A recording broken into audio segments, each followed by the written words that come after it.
Primeira Epístola aos Tessalonicenses, capítulo 1, versículo 10. Vamos ficar todos de pé em reverência à palavra de Deus. Eu vou ler aqui, já encontrou? Vê se ao teu lado tem alguém sem a palavra de Deus e mostre aonde que nós vamos ler. Está escrito assim: e esperar dos céus a seu Filho, a quem ressuscitou dos mortos, a saber, Jesus, que nos livra da ira futura. Amém? Vou ler mais uma vez, preste atenção. E esperar dos céus a seu Filho, a quem ressuscitou dos mortos, a saber, Jesus. Para ficar bem claro, que é Jesus, o Filho de Deus, e que foi Jesus, Yeshua em hebraico, que o Pai ressuscitou dos mortos, que nos livra da ira futura. Amém? Agora eu leio mais uma vez, e quem está comigo aqui na sede da Paz e Vida de Carapicuíba, Grande São Paulo, Brasil, repete em seguida, vamos lá. E esperar dos céus... Vocês não jantaram ainda não, né? Tá todo mundo fraquinho. Vamos lá, o Brasil está ouvindo, gente. Vamos, bem forte. E esperar dos céus... O Brasil deu para ouvir, agora Deus não escutou não.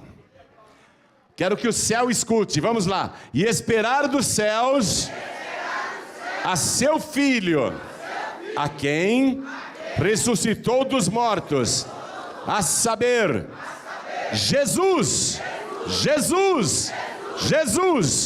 que nos livra da ira futura. Quem crê nesta palavra, erga sua mão. Você crê que é a palavra de Deus? Então vamos fazer o possível e o impossível para dar para esta palavra a melhor salva de palmas que já se ouviu em Carapicuíba. Tem que ser a melhor. Quer ver as palmas melhorarem? Levanta os olhos para o céu e enquanto você aplaude, diga glória ao teu nome, Senhor. Isso, de novo, vai falando. Você que está assistindo pela TV Feliz, ouvindo pela Feliz FM, ou pelo aplicativo da Rádio Feliz, ou pelo podcast, ou pelo youtube.com/Jonribe, junte-se a nós aqui em Carapicuíba e aplauda o Senhor conosco. Dá glória, glória, glória e aplaude. Continua, não pare não, continua. Meu Deus, olha que coisa linda. O povo de Carapicuíba e região te ama. Abre o céu para receber este louvor. E em toda parte tem alguém te louvando, te glorificando. Derrama sobre cada vida a tua bênção, a tua virtude, o teu poder. Pai Santo, a tua palavra vai ser pregada. Ninguém veio aqui para escutar homem algum. Vem com teu espírito, tome a boca do pregador, tome os lábios do mensageiro. Envia a tua palavra com poder e autoridade. E que a tua palavra vá, percorra toda a terra e prospere naquilo para o qual está sendo enviada. Em nome de Jesus, diga amém, Jesus. Quem tiver lugar pode sentar, por favor. Nesse versículo 10 que eu li para você, tem 3 revelações, declarações, afirmações que sedimentam, que alicerçam a nossa fé. Primeira delas, esperar dos céus a seu Filho, porque cremos que Ele vai voltar. Ele veio já uma vez a este mundo e prometeu que vai voltar. E o versículo está dizendo que nós temos que esperar dos céus a seu Filho. A segunda declaração de fé está aqui: a quem ressuscitou dos mortos. É forte isso. A quem ressuscitou dos mortos, porque é fundamental para a nossa fé, nós cremos no Jesus ressuscitado. A saber, Jesus, que nos livra da ira futura. Essa é a terceira declaração da nossa fé. Porque Jesus é o único que pode nos livrar do dia do juízo final. E mesmo nós sendo pecadores arrependidos, é lógico, Ele é o único que pode nos absolver. E absolve imediatamente. Ele não espera o dia do juízo para absolver. A nossa fé diz, e que crê, a nossa fé acredita na declaração que Ele fez. Ele disse: quem ouve estas minhas palavras e crê naquele que me enviou, tem a vida eterna. Não é que terá, tem a vida eterna e não entrará em condenação, mas passou da morte para a vida. Então quem crê em Jesus, não precisa esperar o dia do juízo para saber se vai para o céu ou não. A gente já sabe na hora. O salvo, ele tem certeza da salvação. Então, nesse único versículo 10, que é um versículo bem pequeno, um resumo da nossa fé, da nossa esperança. Sem isso aqui, não há cristianismo. Sem isso aqui, não há ressurreição dos mortos. Sem isso aqui, não há esperança de salvação e vida eterna. Esse pequeno versículo traz o resumo do que é a nossa fé em Jesus Cristo. Mas o diabo faz de tudo para derrubar esta fé. E não é de hoje, não. Desde a época de Jesus. Quando Jesus ressuscitou e os guardas viram Jesus sair do sepulcro, vivo, restaurado, aquele que tinha sido morto há 3 dias atrás, morto na sexta-feira. Quando os guardas viram Jesus ressuscitado, eles ficaram apavorados e fugiram, e correram para Jerusalém, e foram lá falar com o sacerdote Caifás, que era o primaz, a maior autoridade de Jerusalém ou de Israel. Foram lá com ele, que encabeçou o julgamento falso de Jesus, para dizer que não adiantou nada, que aquele que foi morto na sexta-feira, ressuscitou. Caifás, ao invés de se ajoelhar e dizer: então ele realmente era o Messias, o Filho de Deus, o Rei dos Reis, o que foi que nós fizemos, que besteira, vamos procurá-lo e implorar o seu perdão. Caifás não. Ele reuniu o conselho de sacerdotes, 70 sacerdotes, essa era a composição do Sinédrio, o conselho, o Supremo Tribunal de Israel, e reunido lá com eles, contou o fato e eles decidiram subornar os guardas, para que os guardas contassem uma mentira, para que dissessem para o povo que os guardas dormiram, e enquanto os guardas dormiam, os discípulos foram lá, abriram o sepulcro, tiraram o cadáver de Jesus e esconderam o seu corpo. Deram muito dinheiro para os guardas. Não é de hoje que se combate essa fé. O alicerce do cristianismo, o alicerce da nossa fé. Durante séculos isso foi combatido, inclusive no século XX surgiram religiões muito bem estruturadas, inclusive com lindas literaturas coloridas, bem ilustradas. E num desses livros, um livro chamado Poderá Viver para Sempre no Paraíso na Terra, neste livro, os ensinadores daquela seita afirmam que não foram os discípulos, e sim Jeová, que roubou o cadáver de Jesus do sepulcro, e que o seu cadáver está guardado para o dia do juízo final, quando Deus vai mostrar para todos os pecadores, para que eles decidam se querem receber Jesus ou não. E para falar da ressurreição de Jesus, essa mesma seita diz que foi tudo uma simulação, uma teofania, e que Jesus não ressuscitou, que aquilo era uma teofania, uma simulação em espírito. E na verdade eles estão chamando Jesus de mentiroso, Porque Jesus, quando entrou no recinto em que estavam os discípulos, eles pensaram realmente que viam um espírito, um fantasma, e ficaram com medo. Mas Jesus disse: por que sobem tais pensamentos aos vossos corações? Apalpai-me e vede, porque um espírito não tem carne e nem ossos, como vedes que eu tenho. E eles tocaram em Jesus. Não era um espírito, não era uma teofania, não era uma simulação. E o Evangelho diz que, como eles ainda não crescem, Jesus perguntou: vocês têm alguma coisa para comer? E eles, de surpresa, arrumaram um pedacinho de peixe defumado, com um pouquinho de mel, um favo de mel, e deram para Jesus, e Jesus comeu na frente deles.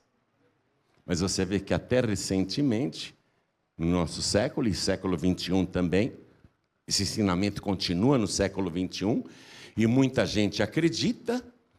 Então, eles não acreditam em ressurreição, eles acham que morreu, vai ficar dormindo até o dia do juízo final, e assim por diante. Ignoram que Jesus, agonizando lá na cruz, perto das 3 horas da tarde, sofreu o último ataque de Satanás, que incorporou no ladrão do lado esquerdo, e o ladrão do lado esquerdo, blasfemando, dizia: se tu és o Cristo, desce daí, salva-te a ti mesmo e a nós também. E Jesus, calado, ouvindo as ofensas, passou o dia todo ouvindo ofensas.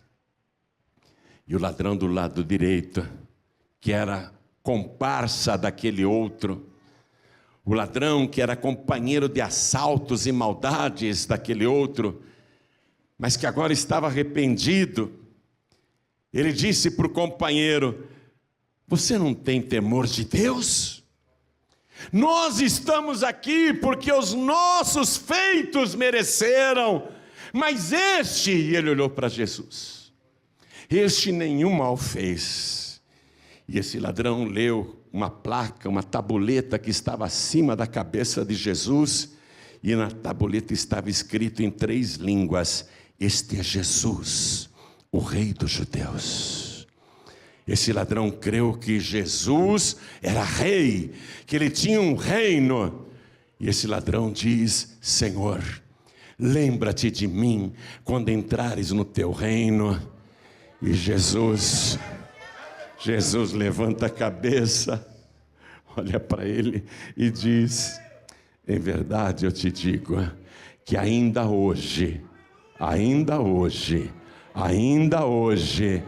estarás comigo no paraíso.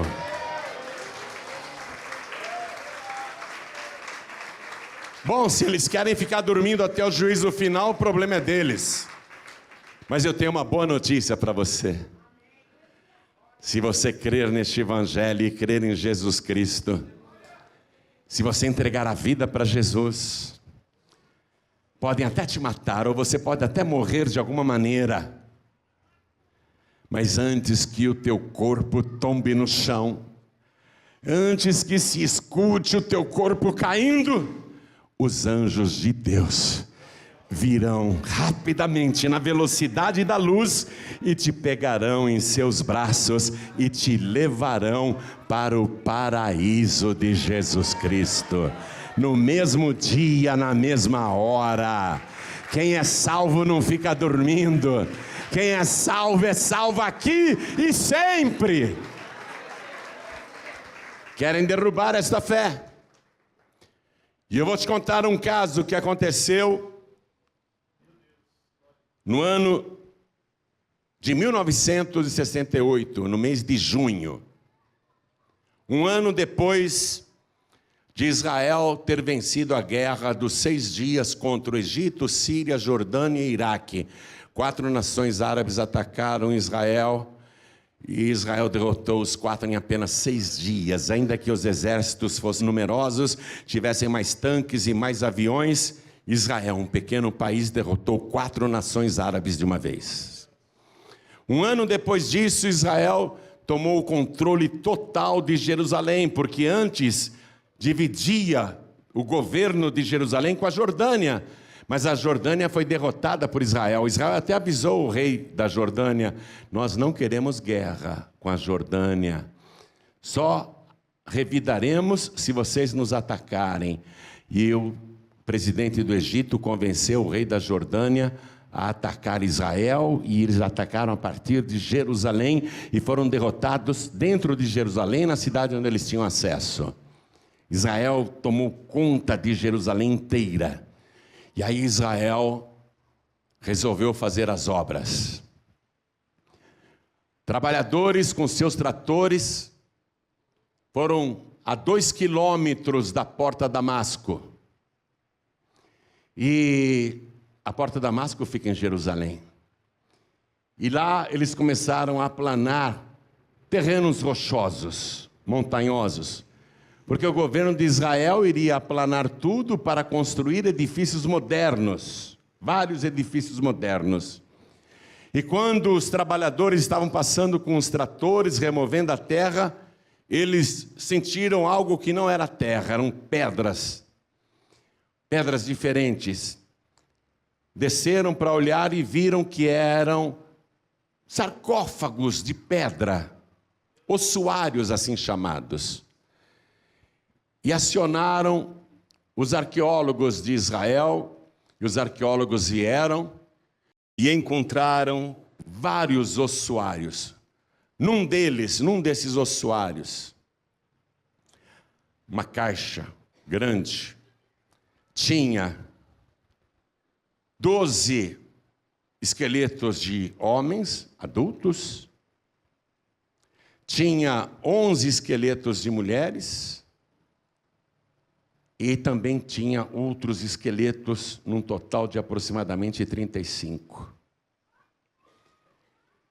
E os arqueólogos, quando foram pesquisar a data daquele achado, viram que era da época de Jesus. E um dos arqueólogos ficou intrigado, porque ele achou ali no meio daquela pilha de ossos, ele achou 2 pés.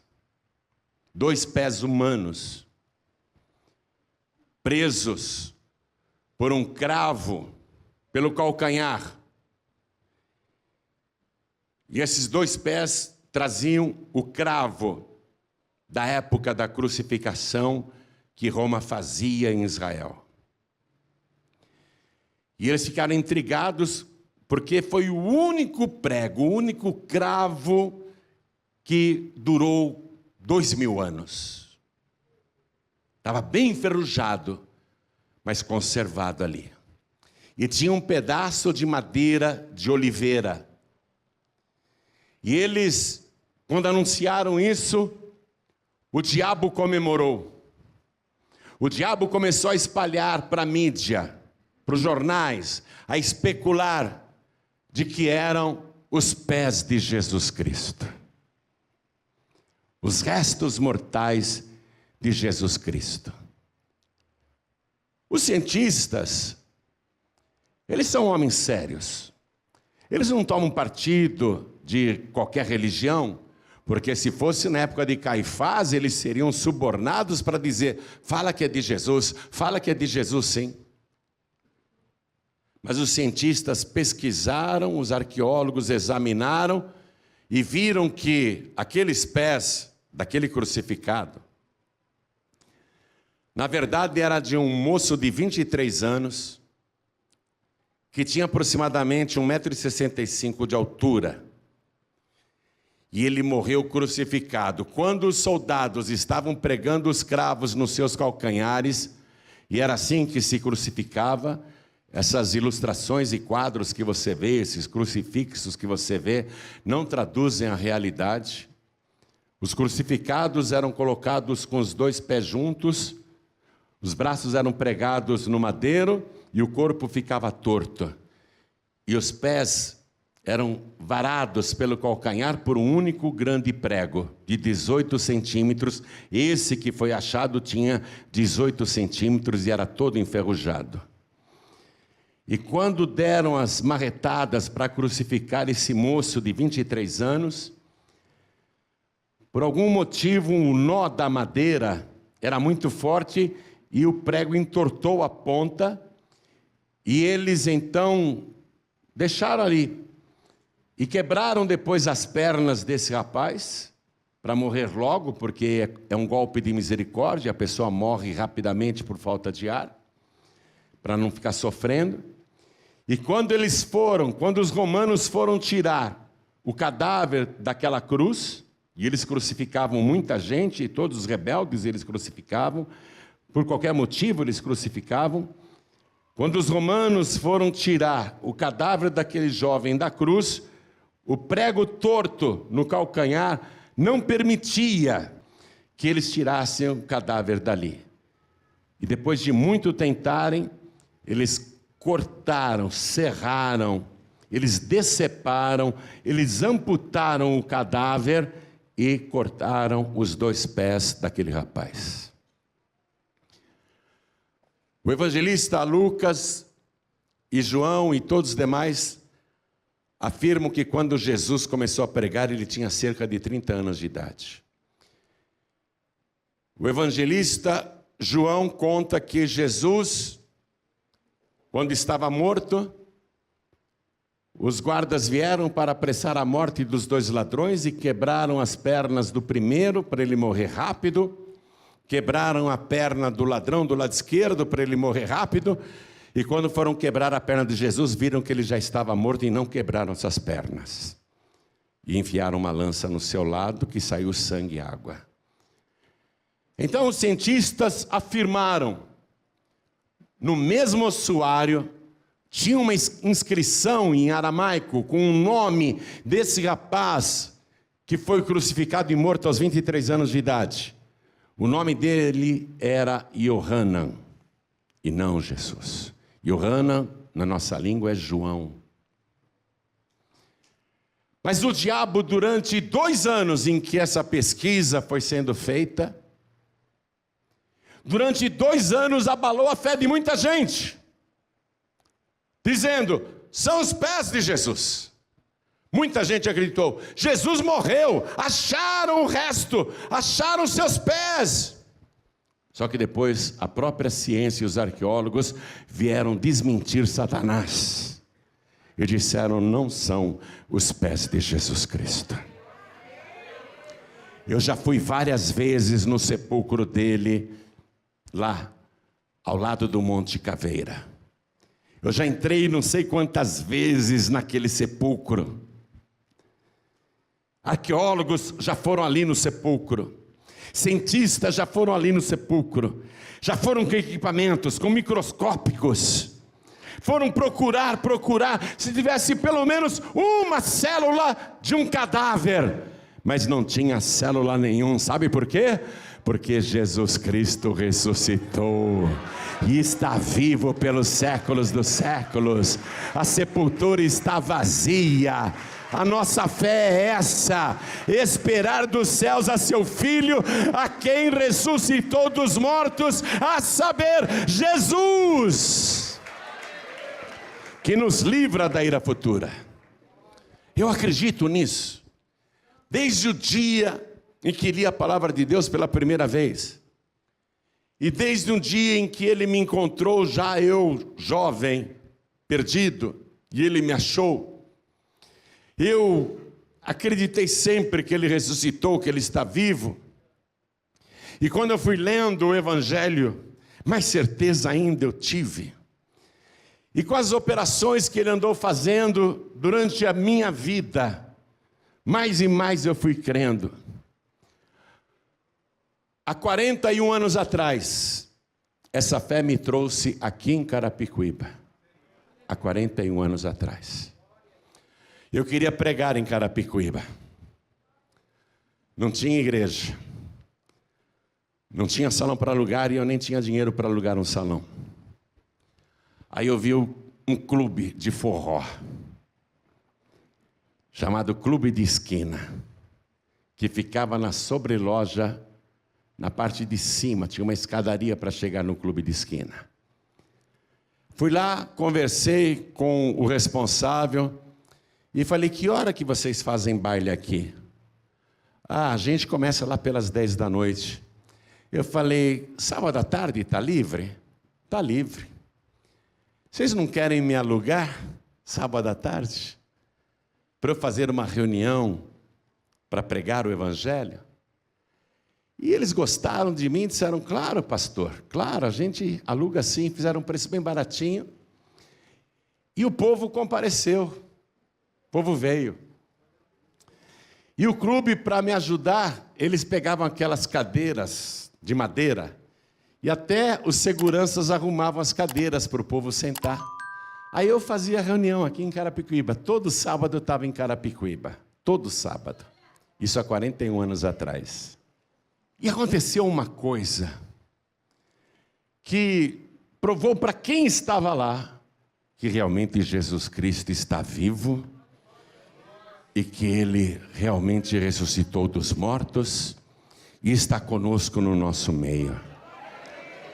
Aconteceu o seguinte, num sábado que eu fui lá fazer a minha reunião. Eu estava ministrando a palavra e uma mulher bem pequenininha, do tamanho daquela que foi me cumprimentar lá no escritório. Cadê a mulher que foi me cumprimentar lá no escritório? Vem cá. Olha o tamanho dela. Olha o tamanho dela. Olha o tamanho dela. Vem aqui. Como é seu nome? Ana. Ana, vem cá. Sobe aí, Ana. Sobe mais.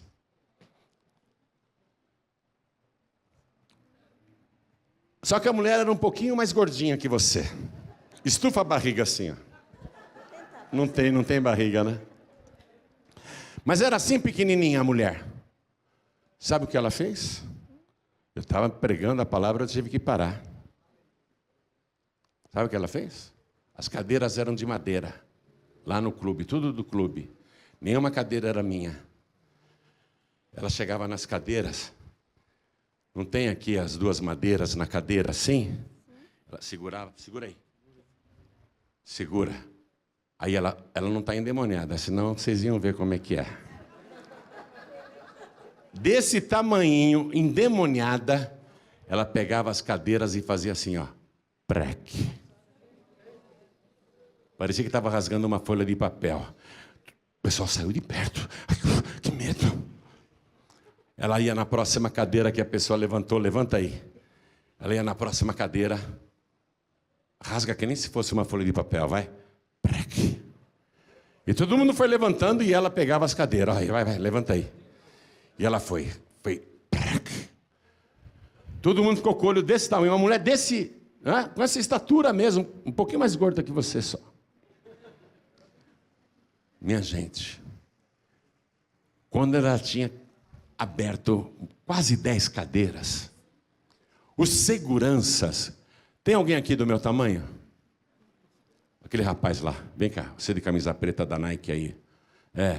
Esse é maior que eu, melhor ainda. Aquele outro lá também, ó. Você também, outro grandão lá, ó. Maior que eu. Tudo jogador de basquete de Carapicuíba. Os seguranças, eles estavam com uma roupa assim mesmo, uma camiseta preta. Os seguranças do clube da esquina. 3 seguranças se acercaram da mulher pequenininha. E ela abrindo as cadeiras. Só que os caras não eram magros assim não, tá? Meu filho, você precisa comer mais arroz e feijão. Você precisa comer mais carne seca. Hein? Feijoada. Vocês estão muito magrinhos. Os caras eram, massa. Sabe aqueles caras que você olha, dá até medo? E ela aqui, endemoniada e feliz, abrindo as cadeiras. Aí foi um segurança de cada lado e pegaram no braço dela. Pega aí no braço dela. Pegaram no braço dela para não arrebentar mais nada. Pegaram... Segura! Não, segura firme aí, ó. Não, sabe como é que eles fizeram? Não foi assim. Eles fizeram assim, ó. Ó, fizeram assim, faz assim. Para segurar o braço dela. Fizeram assim. Sabe o que ela fez, gente? Ela estava endemoniada. 2 seguranças gigantes ao lado dela. Não vai mais quebrar a cadeira, não! Seguraram ela desse jeito. Ela só fez assim, ó. Faz assim. Os caras... Cai. Olha, são bons atores, estão contratados. Peguei de improviso, não combinei nada com ninguém. Olha só, os dois seguranças caíram no chão. Ela só fez assim. Não fez nem força, não. Ela só fez assim. Os dois, prophet, ficaram com os olhos arregalados. Vem cá. Você ainda não está liberta, minha filha. Sabe fazer cara de capeta? Faz cara de capeta.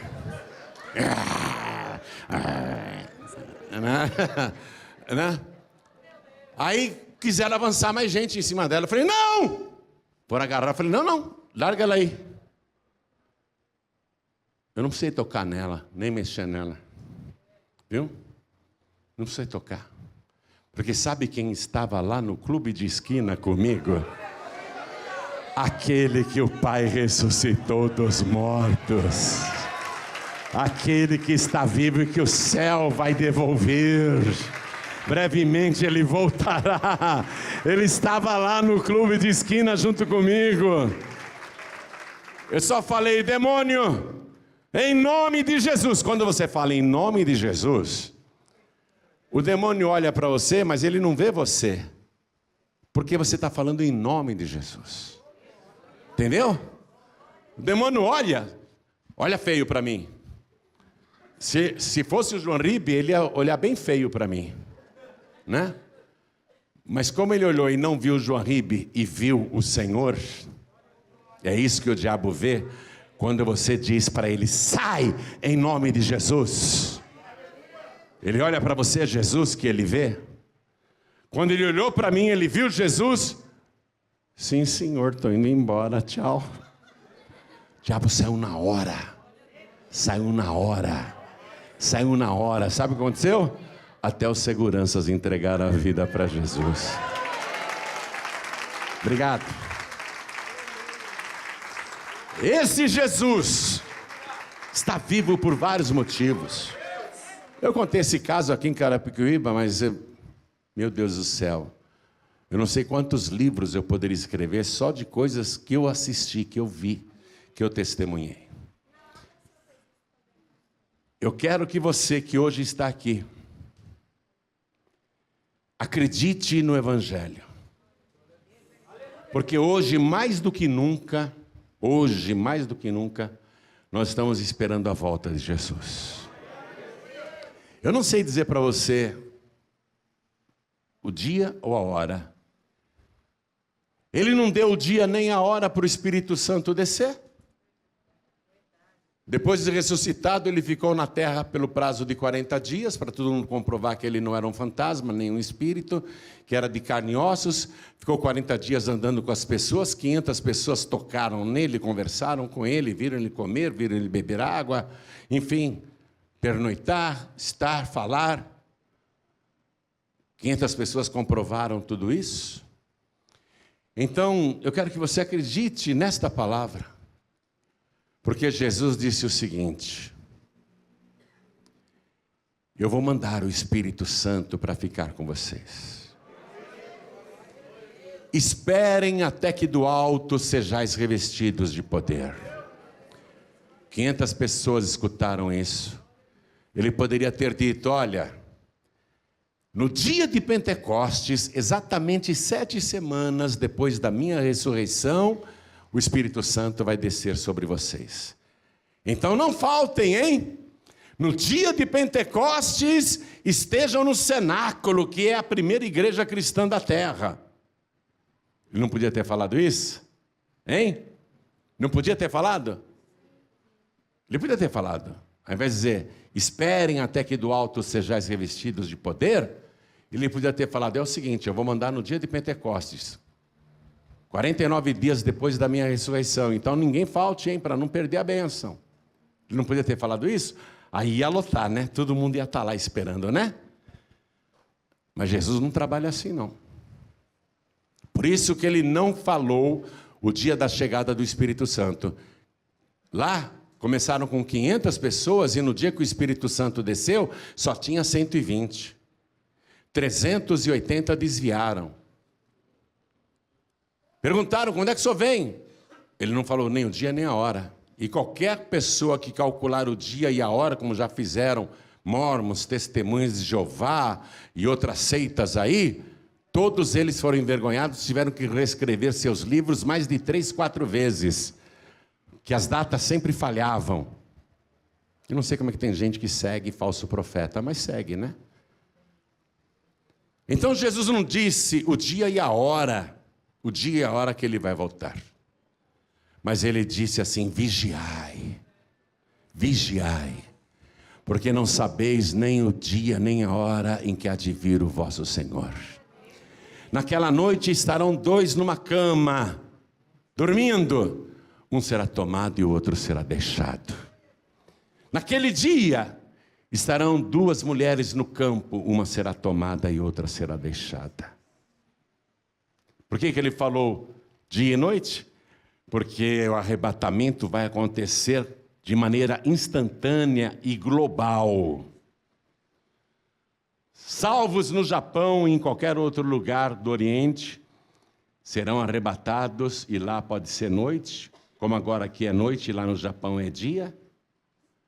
Onde estiveram salvos, ao mesmo tempo a trombeta vai soar. E a profecia nesse mesmo livro de Tessalonicenses, capítulo 1, versículo 4, você pode ler depois a partir do versículo 15, 16, 17, diz assim, porque o mesmo Senhor, o mesmo Senhor, viu? Não é uma simulação. O mesmo que veio aqui a primeira vez, o mesmo que andou entre nós e pregou a salvação, o mesmo que morreu na cruz, o mesmo que ressuscitou, o mesmo que deu provas da sua ressurreição, o mesmo que subiu aos céus e está preparando lugar, o mesmo Jesus, esse mesmo Jesus que nós cremos, esse que o Pai ressuscitou e está lá na glória, o mesmo Senhor descerá do céu com alarido, com voz de arcanjo e com a trombeta de Deus. E os que morreram em Cristo ressuscitarão primeiro. Depois nós, os que estivermos vivos, seremos arrebatados no abrir e piscar de olhos, e iremos ao encontro deles no ar, e assim estaremos para sempre com o Senhor. Esse dia está para acontecer. Vigiai e orai, ele disse. Vigiai e orai, não sabeis o dia nem a hora. Hoje Deus está dando mais uma oportunidade para muita gente aqui, para você entregar a vida para Jesus. Mais uma oportunidade Ele está te dando, para que depois você não diga, me lançou no inferno, nem me falou nada. Mais uma oportunidade Ele está te dando, para você entregar a vida para Jesus e recebê-lo como único, suficiente, exclusivo e eterno Salvador. Mais uma oportunidade Ele está te dando, filho pródigo e filha pródiga, você que já conhece a palavra e se afastou e não tem igreja nenhuma agora, e cada vez vai em uma, parece um turista, cada vez está em uma, e vai quando quer, e quando não quer não vai, não é membro de igreja nenhuma, não é membro do corpo de Cristo. Mais uma oportunidade Ele está te dando, para você voltar para os braços do Pai, filho pródigo, filha pródiga, porque Ele está às portas verdadeiramente. Quem conhece a palavra sabe que todas as profecias se cumpriram e está tudo pronto. Tudo que o anticristo precisa já está aí, inclusive o Pix, que nós agora podemos usar até para pregar o Evangelho, até para levantar recursos para o Evangelho, mas que depois do arrebatamento, quem não tiver Pix e um número de Pix, não vai comprar nem vender, conforme está profetizado em Apocalipse. Está tudo pronto. Vamos ficar todos de pé. Eu não sei por que você não ouve, eu não sei por que você não entende, eu não sei por que você não crê, eu não sei por que você não decide agora entregar a vida para Jesus. Será que Ele vem essa madrugada, essa noite? Ele diz que 2 estarão deitados numa cama, um será tomado e outro será deixado. Será que é nessa noite? Ou será que amanhã, quando você estiver no seu trabalho, estarão duas mulheres no campo, uma será tomada, a outra será deixada? Será que vai ser amanhã, durante o dia, para você? Eu só sei com certeza que Ele não mente, Ele vem. Ele não mente, Ele vem. Primeira coisa que você tem que fazer, se você ainda não fez, entregar a vida para Jesus, para valer, publicamente, na frente de todo mundo. Tem que ser publicamente. Eu sempre gostei de dar o exemplo do casamento de um homem e uma mulher, a noiva toda de branco, o noivo todo de gala, o padre ou o pastor estão lá para fazer o casamento, porque foi marcado dia e hora, os convidados compareceram, porque querem assistir o casamento, e mesmo assim o padre ou o pastor, naquela hora, pergunta para o noivo e para a noiva: você quer receber esta mulher como sua legítima esposa? Ela está de branco, ela está de noiva, ele está de terno, bonitão. Ele está ali para casar. E por que a pergunta? Por que a pergunta? Por uma coisa tão óbvia. Então não me diga que você gosta de Jesus. É claro que eu aceito Jesus. E você fica aí no seu lugar, né? Uma coisa tão óbvia. Você recebe essa mulher como sua legítima esposa? Se ele não falar sim, não tem casamento. E para ela a mesma coisa. Para ela a mesma coisa. Ela está ali para casar com ele. Todo mundo sabe. O pastor também sabe, o padre também sabe. Mas a pergunta tem que ser feita e tem que ser respondida. Você quer recebê-lo como teu legítimo esposo? Se ela não falar sim, não tem casamento.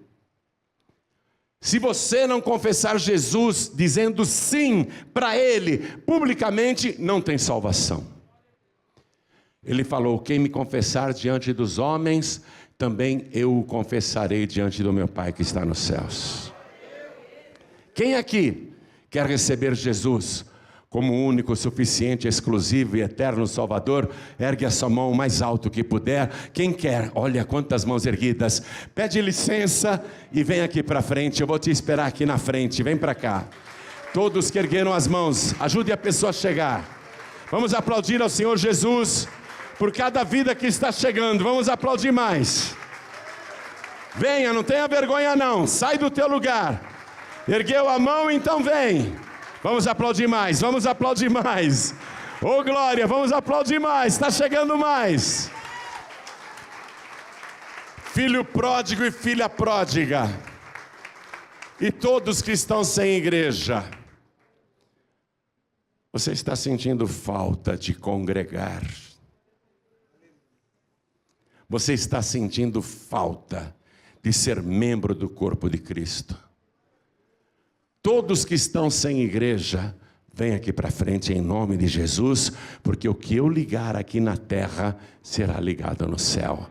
Todos que estão afastados, afastadas, todos que estão sem igreja, todos os filhos pródigos, venham aqui para frente, venham para cá. E vamos aplaudir mais ao nome de Jesus. Quando uma alma se arrepende, quando um filho e uma filha volta para o Senhor, os anjos de Deus cantam e dançam e tem festa no céu, e aqui na terra a igreja se alegra. Eu quero chamar aqui mais um grupo de pessoas, são várias, que estão com dificuldades para seguir Jesus. Você ficou pensando no arrebatamento, e eu quero que você seja franco, franca, com você, não é comigo não, com você. Se a trombeta soar agora, você sobe ou fica? Seja franco. Pastor, eu vou ser sincero, eu vou ser sincera. Eu preciso melhorar minha vida com Deus. Eu quero ter mais comunhão com o Senhor. Eu quero ter mais proximidade com Jesus. Eu quero seguir Jesus mais de perto. Eu quero seguir Jesus tão de pertinho, a ponto de eu sentir o seu perfume. a sua presença. Você que sente esse desejo de ter mais intimidade com o Senhor, vem aqui para frente. Você que quer melhorar, pastor, eu quero corrigir muitas coisas, eu quero aperfeiçoar o meu caminho com Ele, eu quero seguir Jesus mais de perto, eu quero ajuda em oração para melhorar. Então vem aqui para frente e vamos aplaudir ao Senhor Jesus. Isso, venha. Quero falar com você que está assistindo pela TV. Nesse momento você está conosco aqui em Carapicuíba, Grande São Paulo. Você pode estar vendo pela TV, pelo youtube.com/joãoribe, ou você pode estar ouvindo pela Rádio Feliz ou outra emissora, são centenas. Você pode estar em outro país ouvindo pelo podcast. Pode ser que você esteja num hospital, numa cadeia, numa penitenciária, ouvindo esta palavra, e o Senhor falou com você, você quer entregar a vida para Jesus, você quer voltar para o Senhor, e como tem desviados nas cadeias, você vai nos presídios, e começa a perguntar os nomes, os rapazes, Daniel, Samuel, Josué, Felipe, Mateus. Você vai no presídio feminino, começa a perguntar os nomes das moças que estão lá. Raquel, Ruth, Esther. Você que está me assistindo ou ouvindo na cadeia, Deus enviou a palavra aí para você. Não tenha vergonha dos outros presos, porque é com você que Deus está falando. Se você quer entregar a vida para Jesus, pedir perdão ou voltar para Jesus com arrependimento, se ajoelhe aí mesmo dentro da cela. Os presos podem zombar, e daí? Zombaram de Jesus e Ele não se envergonhou de você. Se ajoelhe dentro dessa cadeia. Você que está num hospital, pode se ajoelhar? Quer entregar a vida para Jesus? Ele tem poder para te dar saúde e te curar. Já vi isso N vezes, mas o mais importante agora é você ter a sua alma salva, o teu nome escrito no livro da vida do Cordeiro. Quer receber Jesus como único, suficiente, exclusivo e eterno Salvador aí nesse hospital? Quer? Se você não consegue se ajoelhar, coloque a mão sobre o teu peito na altura do coração para a gente orar juntos.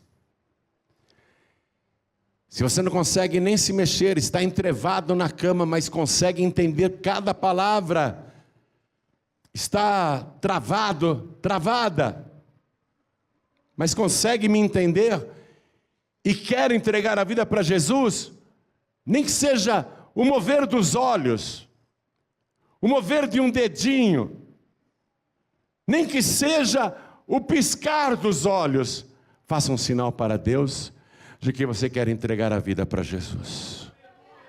E nós vamos orar agora. A igreja, por favor, continua de pé.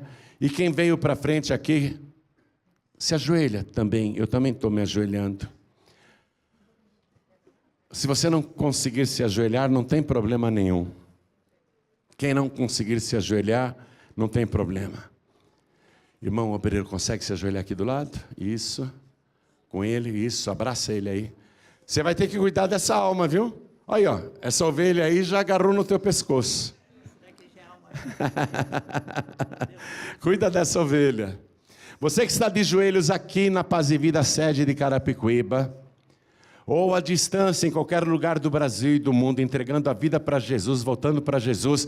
Quero falar com você que está em trânsito. Pastor, estou ouvindo essa mensagem enquanto eu dirijo. Eu quero entregar a vida para Jesus. Tudo bem, não precisa parar o veículo não. Coloque a mão sobre o teu peito, na altura do coração, que nós vamos orar. Pastor, estou dentro de um ônibus, ouvindo num celular. Estou dentro de um trem, de uma lotação, ouvindo aqui no celular. Então, não precisa se ajoelhar.